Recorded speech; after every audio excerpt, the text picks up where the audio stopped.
Direction maintenant le lycée de Petite-Terre où les élèves de la première ES ont réalisé plusieurs ateliers. Ces derniers devaient répondre à la question suivante, comment faire en sorte que tout le monde ait accès à l'eau potable. À travers cette problématique, ces jeunes ont non seulement pu appréhender les enjeux de l'eau potable à Mayotte, mais cela leur a également permis d'en savoir plus sur les techniques de préservation de cet or bleu.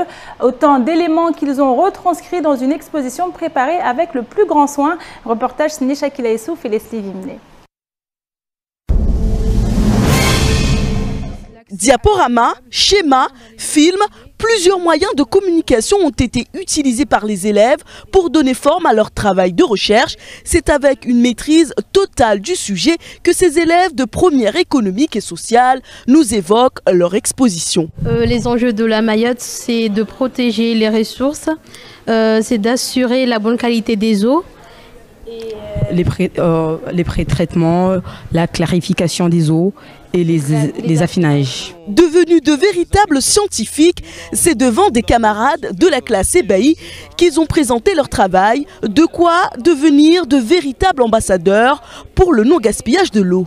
Moi, je présente éventuellement l'accès à l'eau potable avec quelques schémas ici qui représentent la protection et l'exploitation de l'eau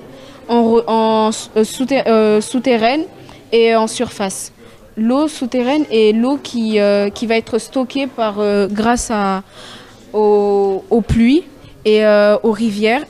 Cette eau va être emmenée sous la nappe phréatique. Auteur de véritables scénarios, la jeune Anaïs a su capter l'intérêt de ses camarades sur l'importance de ne pas laisser l'eau du robinet couler pour rien. Alisa a elle aussi exposé les problématiques liées au gaspillage de l'eau potable. Nous avons changé de sujet par rapport à avant.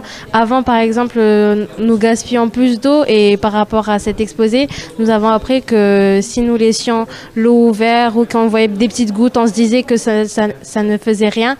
Mais en fait, ça gaspille beaucoup de litres par an et la facture allait être élevée. La plupart des personnes qui ont vu notre vidéo nous ont dit « Ah, mais tu gaspilles l'eau, tout ça ». Donc oui, c'est le but c'est ce qu'on recherchait à faire comprendre aux gens qu'il faut arrêter de gaspiller l'eau parce que l'eau est importante et qu'il y a encore pas mal de monde pas mal de personnes dans le monde qui ont besoin d'eau. Par la suite, les élèves ont expliqué leurs expériences de filtration et de décantation de l'eau réalisées avec succès et filmées par l'un des groupes de la classe. Nous avons pris un bécher dans lequel nous avons placé un bol au milieu. Nous l'avons mis au soleil pendant 5 jours. Et autour, nous avons mis du papier film, excusez-moi. Et le soleil a joué un rôle qui a fait remonter par goutte d'eau. Et l'eau n'est pas partie, mais par goutte d'eau, elle est descendue dans le deuxième bécher qui était au milieu. Et nous avons eu de l'eau propre. Sur une petite île comme Mayotte, l'eau représente une denrée rare qu'il convient de chouchouter, même si l'or bleu possède désormais des ambassadeurs de premier choix.